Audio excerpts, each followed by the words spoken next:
আমরা প্রতিদিন আমাদের পকেটে বা মানি ব্যাগে এই কাগজের নোটগুলো রাখি। কেনাকাটা থেকে শুরু করে সঞ্চয় সবই চলে এই নোটের ওপর ভিত্তি করে। কিন্তু আপনি কি কখনো ভেবে দেখেছেন সাধারণ এক টুকরো কাগজ কিভাবে ভারতের সবথেকে শক্তিশালী বস্তুতে পরিণত হয়? কোথায় ছাপা হয় এই টাকা, আর কেনই বা সাধারণ কাগজ দিয়ে এই নোট জাল করা অসম্ভব? ভিডিওটা শেষ পর্যন্ত দেখো, কারণ শেষে আছে একটা চমক।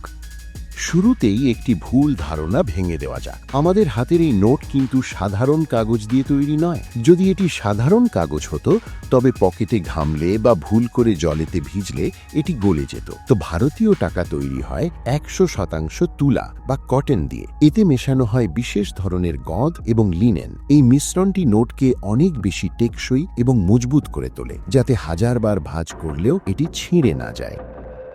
ভারতে যে কোনো জায়গায় টাকা ছাপা যায় না। রিজার্ভ ব্যাংক অফ ইন্ডিয়ার অধীনে নির্দিষ্ট 4টি জায়গায় এই নোট ছাপা হয়: মহারাষ্ট্রের নাসিক, মধ্যপ্রদেশের দেওয়াস, কর্ণাটকের মহীশূর, পশ্চিমবঙ্গের শালবনী। এর মধ্যে মহীশূর এবং শালবনীর প্রেসটি সরাসরি আরবিআই পরিচালনা করে। নোট ছাপানোর আগে তৈরি করা হয় এর বিশেষ কালি। এই কালির নাম অপটিক্যালি ভেরিয়েবল ইঙ্ক বা OVI। লক্ষ্য করবেন 500 টাকার নোটটি একটু বাঁকা করলে এর রং সবুজ থেকে নীল হয়ে যায়। এটি একটি অত্যন্ত দামি এবং সুরক্ষিত কালি। এরপর আসে সেই সিকিউরিটি থ্রেড। এটি নোটের ভেতরে এমনভাবে গেঁথে দেওয়া হয় যাতে বাইরের কেউ এটি নকল করতে না পারে। এতে ছোট ছোট অক্ষরে আরবিআই এবং ভারত লেখা থাকে। এখন শুরু হয় আসল কাজ। টাকা মূলত 3টি ধাপে ছাপা হয়। প্রথম ধাপ অফসেট প্রিন্টিং। এখানে নোটের পেছনের ব্যাকগ্রাউন্ড এবং হালকা রঙগুলো ছাপা হয়। দ্বিতীয় ধাপ ইনট্যাগ্লিও প্রিন্টিং। এটি সবথেকে গুরুত্বপূর্ণ।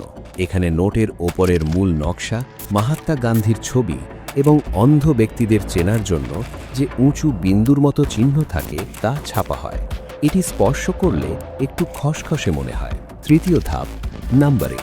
প্রতিটি নোটের জন্য আলাদা আলাদা সিরিয়াল নম্বর দেওয়া হয়। আপনারা কি জানেন একটি সিরিজের মধ্যে প্রতিটি নোটের নম্বর আলাদা হয় এবং কোনো নম্বরই দ্বিতীয়বার ব্যবহার হয় না? টাকাগুলো বড় বড় শীটে ছাপা হয়। এরপর স্বয়ংক্রিয় মেশিনের সাহায্যে নিখুঁতভাবে সেগুলো কাটা হয়। কোনো নোটে যদি সামান্যতম কালির দাগ বা ভুল থাকে তবে সেটি তখনই বাতিল করে দেওয়া হয়। এরপর ভালো নোটগুলো বান্ডিল আকারে সাজিয়ে আরবিআই এর ভোল্টে পাঠিয়ে দেওয়া হয়। সেখান থেকে ব্যাংকের মাধ্যমে তা আমাদের হাতে পৌঁছায়। ভারতের এই নোট তৈরি করা যতটা কঠিন, এর সুরক্ষা নিশ্চিত করা তার থেকেও বেশি চ্যালেঞ্জিং। তাই প্রতিটি নোটের পেছনে জড়িয়ে থাকে কয়েকশো মানুষের পরিশ্রম আর সর্বোচ্চ প্রযুক্তির নিরাপত্তা।